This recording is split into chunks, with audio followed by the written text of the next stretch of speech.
week, ladies and gentlemen. We made it! Golly! I hope you're having a great day, and I hope you will have a great weekend.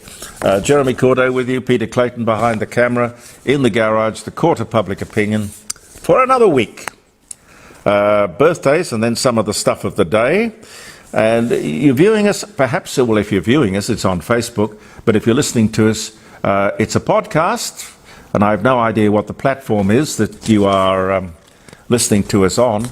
But as I said to you the other day, if you've got one of those Google Smart Nest things, and you talk to it, which apparently is where most people are getting their radio and their music and their podcasts and all sorts of things, all you do is to say to your podcast, no, your Google Nest thing, Jeremy Cordo's Court of Public Opinion, and they should throw up today's edition, shouldn't they? Yes. Okay. Alrighty. June 9, some birthdays, 1934.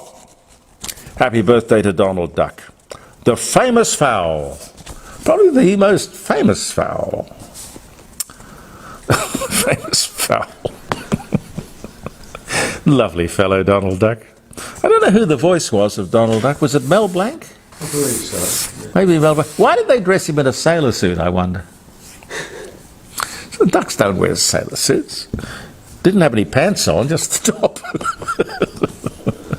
Anyway, he first appeared in a cartoon on this day. So he was born on this day in 1934. The cartoon was called The Wise Little Hen. British explorer Matthew Flinders arrives in Sydney, becoming the first person to circumnavigate Australia, proving that it was one continent. I wish some of the divisive people in this continent, or on this continent at the moment, would remember that. We are one continent, one people, one flag. One purpose under God. Oh dear, oh dear. But anyway, that was 1803. In going back a bit further than that, 68 AD, Nero. Was he the bad one?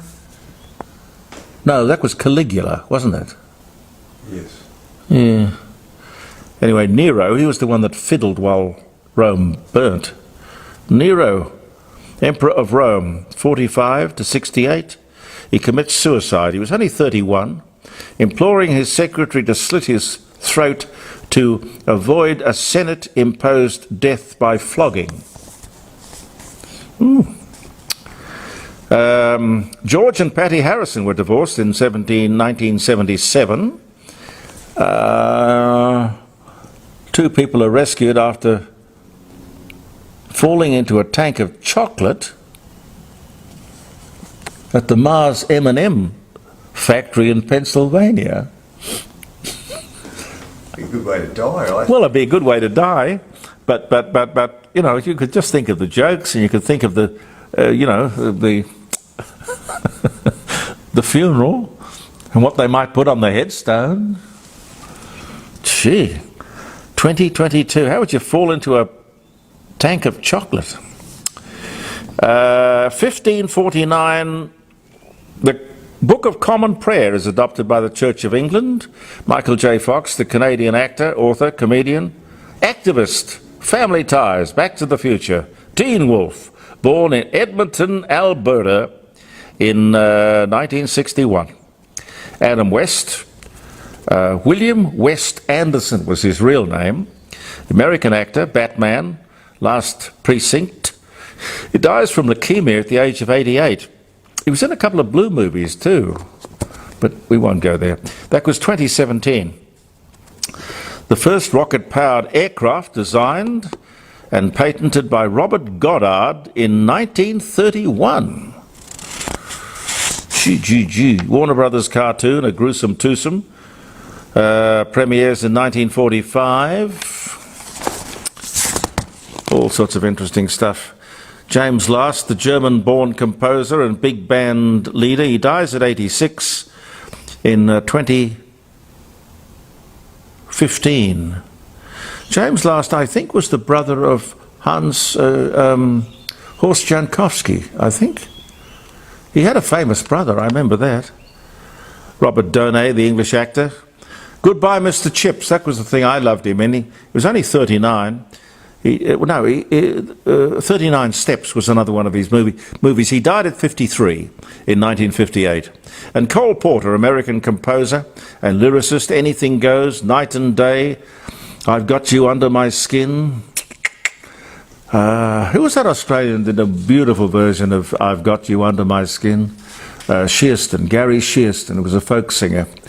And he took this kind of jazz song and turned it into a folk song.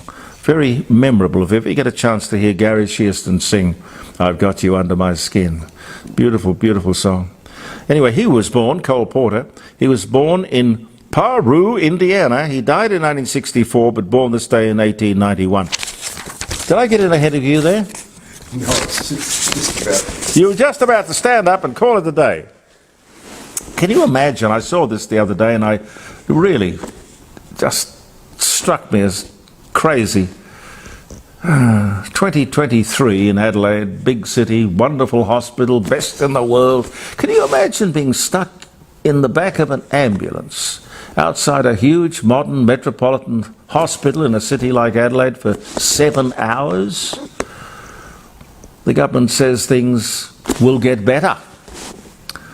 Well, they're not getting any better. The spin is getting a little bit more obvious. Gee, look, I really don't understand. Somebody told me the other day that Peter Malinauskas, our Premier, was the minister responsible for closing down the Repat Hospital. This is going back a few years. Now, correct me if I'm wrong or if my information is wrong, but we don't need to close down hospitals. We need to open them. It must be possible to work out, on average, how many hospital beds are required in the city of Adelaide and seek to accommodate those people. All right, from time to time, your calculations might be wrong, there'll be some empty beds. But, okay, we do not want people sitting in the back of ambulances for 7 hours. Listening to the Prime Minister in Singapore the other day, great visit, by the way. He likes the world stage. Albo loves the world stage and does it well. But would somebody please tell him that this country, our country, is not called Australia. It's Australia. There's an L in there. Over and over again he referred to the country as Australia. Weird. Don't understand that, because he can say it properly. I've heard him saying it properly. After that very, speaking of world leaders, that very public fall from grace, well, it wasn't a fall from grace, it was a fall down the stairs. President Biden, look, he really should simply gracefully step aside before the next election. I don't think he can possibly run, can he?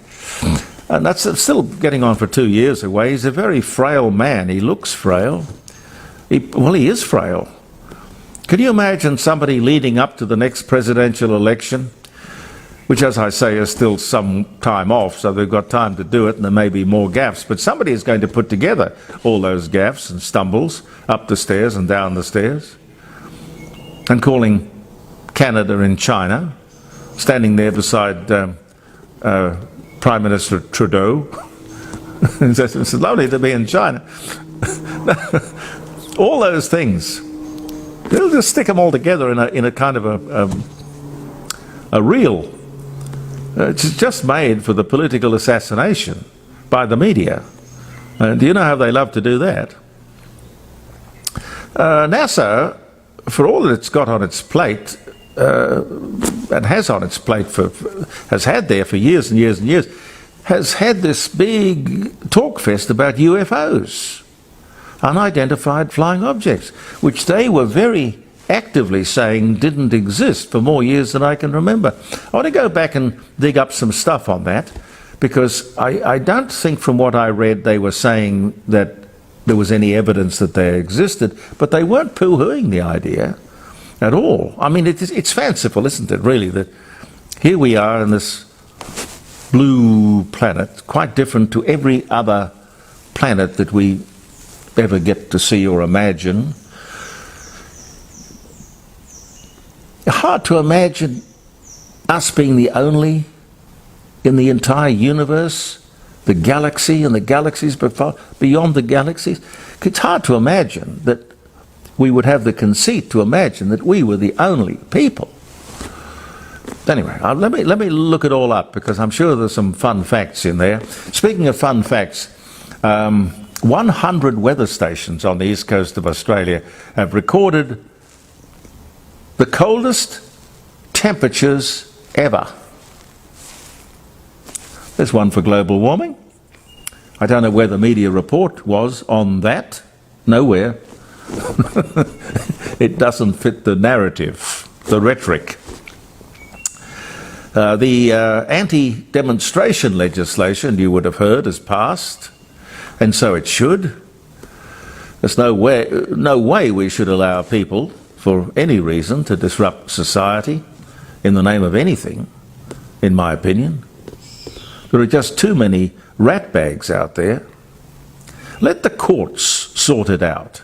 If the government or the police get too heavy-handed, if some authority crosses the line and does something unreasonable, unjust, let the judge sort that out. Now, we're not going to put this person away and fine him without he or she going in front of a judge. Let the judge decide. The bottom line is that we need to deter people from just being plain crazy, a nuisance. The Premier is right. We all have the right to protest. Yep. But we don't have the right to inconvenience other people and endanger other people in the pursuit of their everyday life. Very reasonable legislation. Pete, have you ever heard of the misery index? No. I hadn't either. The Australian misery index. It has jumped 230%. What do we have to be miserable about? I just don't understand that. Let's have a look at that. I need to dig something up on that one as well. Jacinda Ardern, the former Prime Minister of New Zealand, has been made a dame in the King's Birthday Honours list. An avid Republican. Yep, never disguised the fact that she was a Republican. And that's fine. She's accepted this honour from His Majesty the King. That's interesting. And Dan Andrews has appointed another avid Republican who will dutifully, I imagine, swear allegiance to His Majesty King Charles III and his heirs and successors. Professor Margaret Gardner, Vice-Chancellor of Monash University, has been named as the new Governor of Victoria. As I say, an avid Republican. Why would somebody who does not like or believe in or support the monarchy choose to become the representative of His Majesty? I don't understand. Maybe somebody can message me and explain it to me. Ego. Ego. Well, look, yeah, all those bells and whistles, you mean? Yeah, basically. Yeah. I suspect, deep down, that's why the Americans would love to have a royal family and keep trying to invent one, like the Kennedys. That there's that pomp and ceremony thing that a lot of people have. And you see it even in primitive tribes. It's a hankering that we all seem to have. I know that executive salaries can be pretty good. I know they can be pretty darn good here in South Australia. But the Premier's Chief of Staff, what do you reckon he's paid, Pete? Other than a lot? No, I don't. Well, he's paid $710,000 a year. Now, this is the guy who runs the Premier's department. Why would you pay the guy who runs the Premier's department more than the Premier, who has to run not only his office but take responsibility for the entire state and all the other political stuff that goes along with it? Makes no sense to me. On top of that, we have to consider the consultants, of which I am quite sure there are many. I remember I was having a grumble the other day about the cost of legal representation in Australia. And of course, it's no better probably than in any other country in the world. The thing is that lawyers, they're smart. They're smart. Can't live with them, can't live without them, I suspect. But they've set up for themselves an almost secret society, one in which they are the only ones who have the language that is spoken in the law courts. Now, I don't know, is that justice? Is it justice? Anyway, on the other hand, you've got these ambulance chasers, the people who seek out sometimes crazy Australians who may well have an argument but would have maybe no case, no chance, unless taken on by one of these pro bono law firms, who take them on and try to screw some money out of someone. And we never actually hear how much money the plaintiff actually gets after the costs have been taken out. That's money, of course, for which we all pay. When somebody loses a court case like that and there's compensation pays, or compensation is paid, it is either the citizenry, or it's the customer, or it's the shareholder, but somebody pays. Always. Thank you very much for viewing the Court of Public Opinion, ladies and gentlemen. Now, you have a lovely weekend. Stay safe, drive carefully, believe in yourself, and Pete and I will be back come Monday. Bye for now.